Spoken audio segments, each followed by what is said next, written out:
Conversations with Kelly. Hi, everybody. Welcome to Conversations with Kelly. And I am live in the studio with Kewana Mcdonald, all the way from Syracuse. She is your COO extraordinaire, outsourced COO extraordinaire. And we are happy to have you here in the studio today. Thank you so joining much. us. Yes. It's a pleasure to be here. I'm excited. We finally get to meet in person. Right. It's been months in the making. Hey, all good things, take some time to plan. And I'm really excited to have you in the studio joining us and talking about what is an outsourced COO. Wow. Yeah. So in today, they will say things like, fractional COOs are for like small business owners that can't hire internally a COO. However, I kind of took it to the next level because I allow my clients to leverage my operational systems until they can get on their own feet. And so I've taken the time to build out systems. I use certain softwares and everything that they're all able to leverage in order to scale so that they can start building their own systems and start building out their own things and scale faster. I've done it because it started with my mom. Okay. She's like a serial entrepreneur.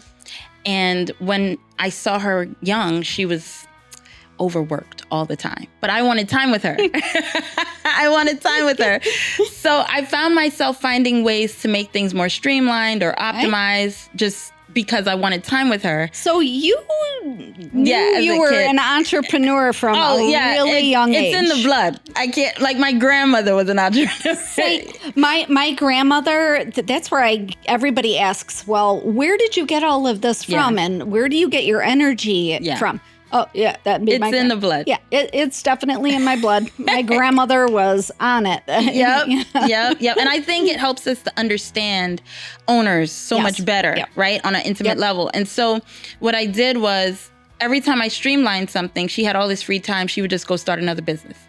That's what kept happening. So anyway, fast forward, I went to school.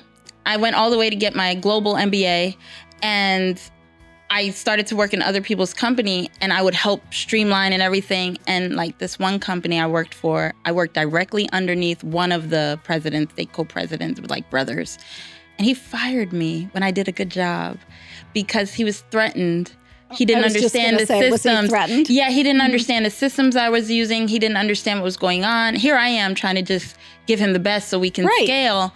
And he didn't get it. So he was just like, she's trying to take over my company. And I'm like, I'm definitely not. But anyway, that ended, but it was a blessing because what it did for me was it made me say, you know what? Let me do my own thing. It's time. Because now when they hire me as a consultant in sense, they're not firing me. They're coming back for more services. So, but they just have to pay more.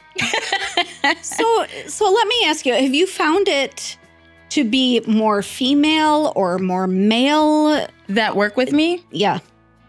It's actually a mix. So this is what I found interesting. Okay. So naturally, I tend to, lean towards women. Right. Just naturally. Same. And my mom, woman, my grandmother, and we had an all ladies household. However, the language that I speak and the circles that I end up being in are very male dominant. Mm-hmm. Have you found that difficult being in that male dominated field? I think the most difficult for me actually was just that I look young. That was it. Because the language that I speak. You do.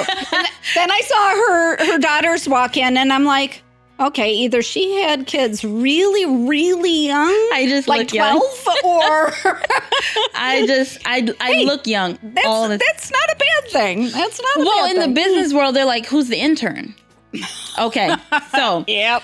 But what happens is when I start speaking or when I start sharing or when we start working on things, they're like, oh, okay, she's a straight shooter. She's let's get this done. Yep. And men respect, hey, if this is going to make the money, yes, I don't care where it's coming from. So, yep, good. So it hasn't hindered me in that sense, as long as I get in through the door past the internship. I mean, I find it kind of all across the board. Obviously, with what I do, I'm more in the female world. Yeah. But I also do branding and design, and most of my clients for that are men. Yeah.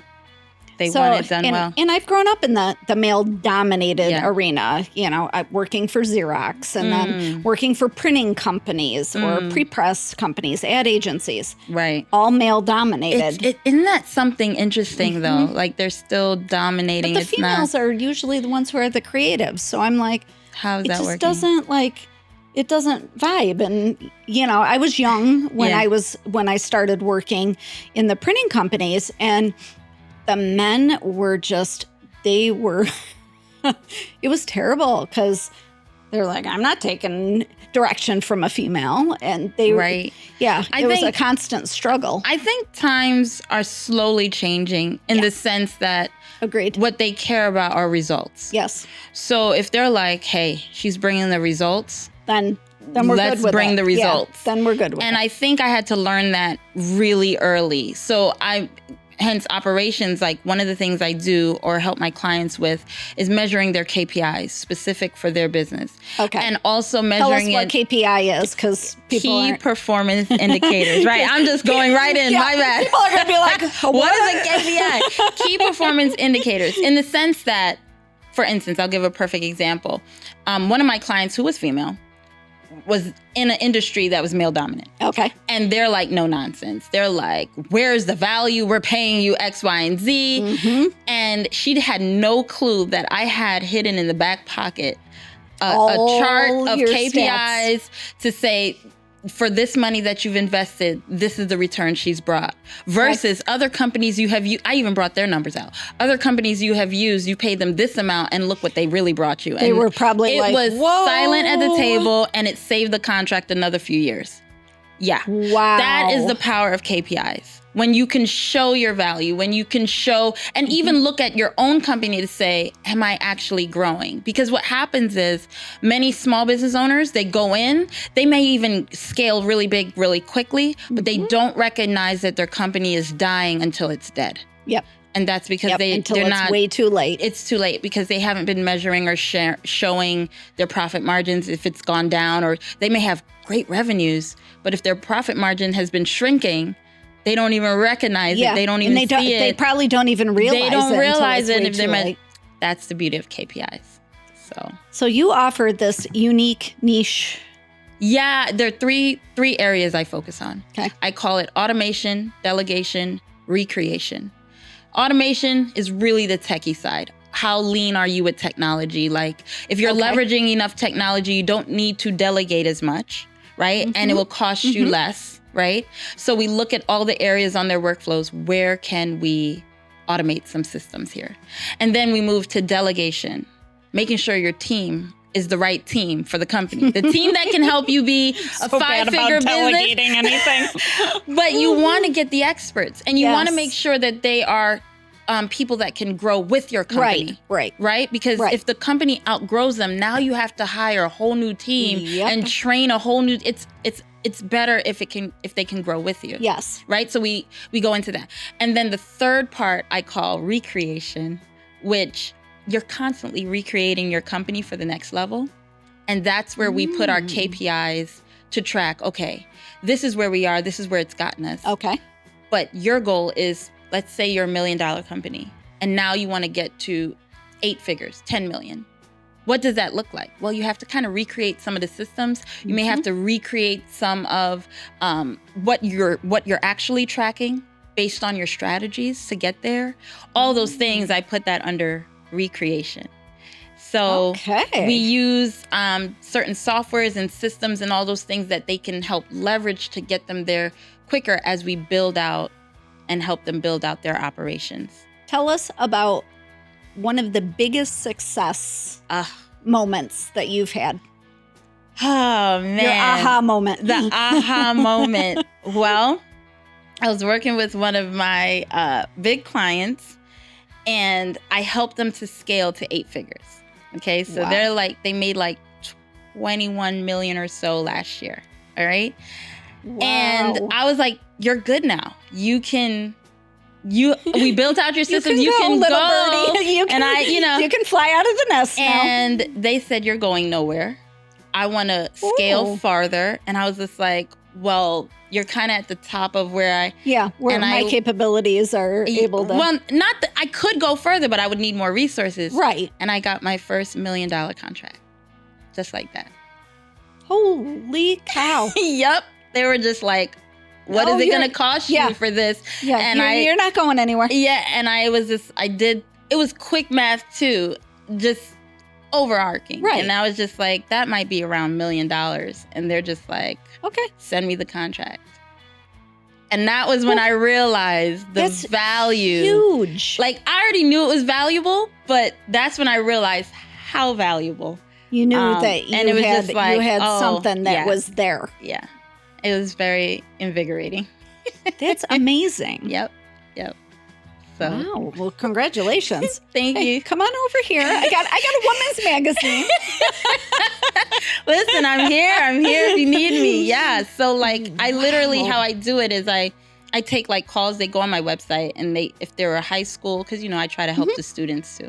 The high school or a small business or whatever, you click on that and book a call with me. So I can see what the needs are. Because sometimes it's like, oh, why don't you just try this? And then they go on their way. And they go on their way. Yep. And then other things, it's like, okay, all right, if you're trying to do that, this is what we can do. This is how we can do it. And this is what it would be. Have you ever had to say no to somebody? Oh, yeah, all the time. Isn't that powerful, though, knowing that? Because for a long time, and I feel like a lot of women, especially if they're small businesses, whatever, we tend to, yes, we can do it. We can do everything. Oh, no. No, I want to give then to who is paying me that premium price. I want to make sure I'm serving them at the highest level. And then the other part of it, too, is if you're not there, I can't help you. Right. So if I say yes, I'm going to be dragging you along, and you're not going to get the return on investment. Wins. Nobody wins. And then my brand will go down because it's like, you didn't deliver. Well, I can't deliver with that, so I have to say no. Yes. Like we're not a good fit. I've learned especially over the past few years, to finally say, no, that doesn't fit with my brand or with what I'm trying to accomplish. Right. And, I wish you the best, but. And then leave that opportunity for others. Yeah. Like they're going to find someone to work with them that is what they need. Right. And if I'm sitting here trying to make a square peg fit into a round hole, we're both losing. Do you remember those? Yeah, those plastic Fisher Price toys. And you're trying to put the screw in. Doesn't work like that. It doesn't. So I have no problem. I even say it even at work when, like, if I've hired, because I have like a team of 12. Okay. And if I've hired someone and they're not working out, I let them know it's not because you're not an amazing person. You're an amazing person and you have gifts. We just can't use the gifts you have right now. Right. And if you stay here, you're not going to flourish. And that's what I think it's all about is, everybody being able to flourish. That's what's going to make you successful. And absolutely. That's what's rewarding too. Yes. Very rewarding. With me anyway, it's about being able to give back, but also being able to see, okay, this person fits great with this. Yeah. Like my photographers, not everybody is great at shooting certain things. Right. Not everybody's great shooting a fashion runway versus headshots versus lifestyle photos. Right. You've got all these different dynamics. So you pick and choose. And you allow them to flourish in that area. It's so funny. That's one of the biggest issues we have in delegation, especially not so much with the men, but with the women, where they're like, I can't let them go. And I'm like, you have to. You want to just keep everything but you, close. Right. Well, in the sense of if they're not doing a good job, you have to it's your duty. Yes. Because otherwise they're not going to. Men don't have that problem. They don't. Though. They don't. I've learned from them. Yeah. I think it's our motherly I get thing. it. But I think if you turn the way you look at it, if you think to yourself, I'm holding them back by keeping them here. Yes. Then it's easier to say, hey, they need to go. It's just like our kids. Absolutely. You hold them back at a certain point. You have to let them go. You gotta let them go. Let them stumble on their own. Let them flourish. Let them figure it out. You just gotta hope that you built in enough for them. And you're always the resource, right? But you let them go on the way. You let them go. Yep. And I love that. And I love that you have built this really unique business for yourself, and that it helps so many other people and struggling.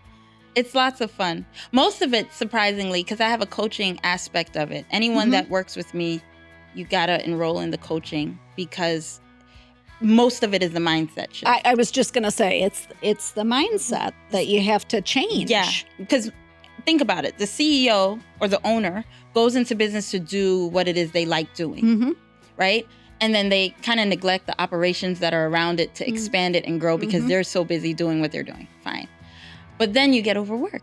And I kept seeing this over and over. You get overworked. And it's like, leverage a team, leverage technology. Let us help you get that so you have the space. Now, the funny thing is, this same $1 million contract that I got, I'm practically running that company. And she done got up and started a whole new company. And that she's leveraging my stuff for already. And it's just like, she's like, I'm just going to keep wash, rinse, repeating this. And I'm just like, wow. Okay, yeah. Thanks. If that's what you want to do with your free time, fine. But at least it's an option. It's you have those options, as opposed to just working yourself to the bone. Yeah. You know. Like I do. We got to talk about that, Kelly. I know, right? But yeah, I love it. It came from observing how small business owners tend to work, and realizing I don't want that for me. Right. And I don't want it for them. Right. Now, what has been your biggest challenge?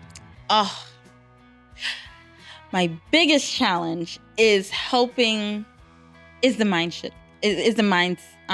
mindset shift that I have to help business owners have. So it is a year program, my coaching program, because when I tried to do it in just a few talks, it's like everyone reverts back. Yep. And so after a year of dealing with me, it's like, you know what? I got it. I get then it what you're comes saying. second nature. Exactly. That took me some time to adjust to. But it's amazing that you knew that you needed to do that. Well, because you learn real quick with just a conversation.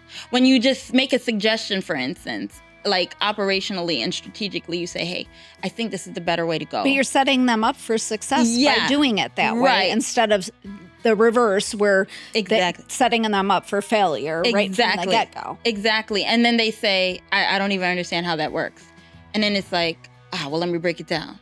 Well, let me go into the psychology behind it. Yeah. Well, let me go into and then it built out itself, where I said, okay, we need this component here, because now you're looking from an actual entrepreneur, as opposed to just someone who went to pay themselves to do the one thing they love to do. Right. Now you're running a company, a business.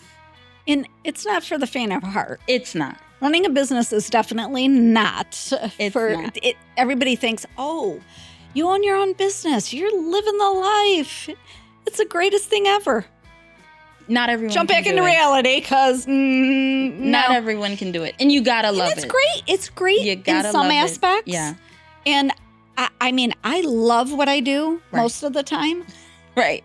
But then there's that other point in time where you're just like, I really have to get up and I have to do all of this stuff right now, and I don't want to. Or if you get sick and you're like, uh-oh. Well, guess what? This is why who am I going to have doing this? And that's why you have to leverage. The way I've built my own company is literally, I choose what I want to do, because I built out a team of 12. I call them my sun, moon, and stars.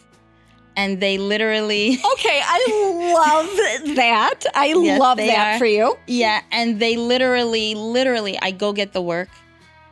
and I just delegated out. Divvied out? I got that from scripture. It was like day 4, God made the sun, moon, and stars in scripture, and he delegated the times, the seasons for them to manage. So I go get the work. It just gave me chills. Yeah. Yeah. Okay, now let's talk about your daughters. Let's talk about them. Are they going to take over for you? I don't know. My daughter's hell no, I am not doing any of that. I'm going to go be a nurse. So they are naturally entrepreneurs since young. And I've given them the opportunity to, what do you want to do? Because this is going to run as a machine. Do you want to be a part of this, or do you want to do your own thing? And I give them that option, but they're homeschooled. And they have we have a rule in the house. By the time you graduate from high school, you must have a successful business of some sort, period. Wow. That is the trade-off here. Okay, you can choose whatever you want. That's awesome. But you must. And that's why I built out the Teenpreneur program. That's why I built out the program for them. And then their friends wanted to try it out and they loved it. But I'm like, now they may try it out and they may go through the program and not actually implement. You're implementing. Okay, this is so incredible. Yeah, absolutely. Yeah, my daughter, she saw me working 80 hours a week from the get-go. And she's come up doing the events with me and watching the magazine and coming on photo shoots and doing photo shoots. But it was too much. She's got my work ethic. Thank you. She's gonna have that naturally. It's in the blood. She's got that part down pat. She right now is working 40 hours a week, and she's going to school 40 hours. So great. Right. God bless her. Right. She's exhausted half the time, but hey, great. Right. But I kept saying, what about the magazine? And what about what I'm doing? Ever think about it? And she was like, no. Right. It was a quick no. It was a quick no. No. Yeah. I'm okay with that with my children, just because I'm like, look, I had my dream. Yeah. I came up, I'm this way because of how I grew up. Yep. And I'm this way. And my mother gave me that opportunity. As much as she was a serial entrepreneur, she never forced me to take over any one of the businesses that she had. Which I would never. Right, exactly. I joke about it, but you're like, it's already pre-built. Why not just jump in on the top? But no, you're gonna go be a nurse, right? Okay. but those skills, though, I mean, legendary. Yeah. Watching you do that, legendary. Yep. Standing, because just even, I bet you how she makes decisions, how she does Yes, things. And my son and I talk about that a lot too, because he obviously watched me, and now he's in the military. He's off in the Air Force.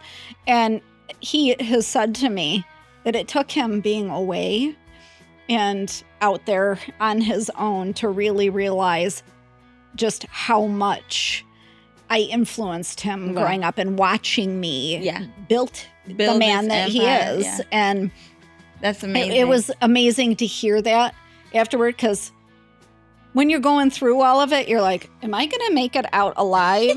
Or I have a funny story. Or is he? I have a funny story. I remember my children were probably like 8 or 6, 9 or 7, 9 and 7, around that, maybe younger. Anyway, we were at camp. Like, our church does camp in the summers, like a weekend.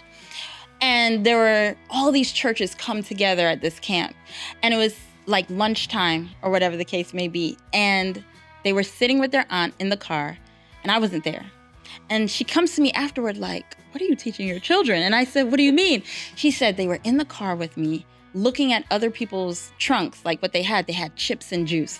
And they were like, oh, we want some chips and juice. And then she was just listening, eavesdropping. They got out of the car, went over to the people that were over there, and just struck up conversation. So when I came back, everybody's talking and laughing and all the things. And this is my mom and da-da-da. And they were like, we know all your business. They told us everything, And I was just like, all right, well, children, it's time to go. As soon as it was time to go, the ladies were like, wait. Do you guys want chips and juice? And they were like, yes. I said, did you guys do all of that for the chips and juice? They were just like, yeah, it's called marketing. I was just going to say marketing down pat, right? They were, and I've seen them do little things like that. And I realized, it's in there. That's hysterical. It's in there. Yeah. That's hysterical. They were, they're good at marketing. Maybe I'll hire them. They were just like, they can do some marketing for me. I thought that was so funny. I was hysterical. So tickled. But it lets you know it's in there. They learned. They're learning.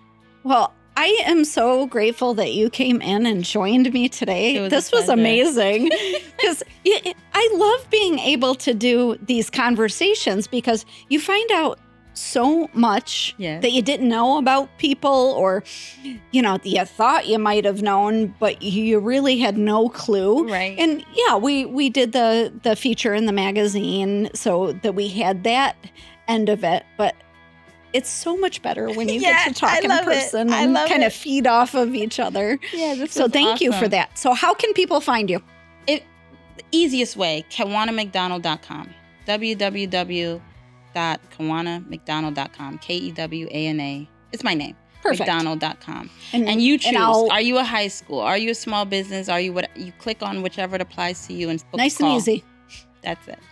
Awesome. Well, I'm wishing you lots and lots of success, and I hope you'll come back on with me sometime and kind of tell us what you're up for, what you're doing. And I'm probably gonna look into your stuff, see why you're overworking. Oh, you'll know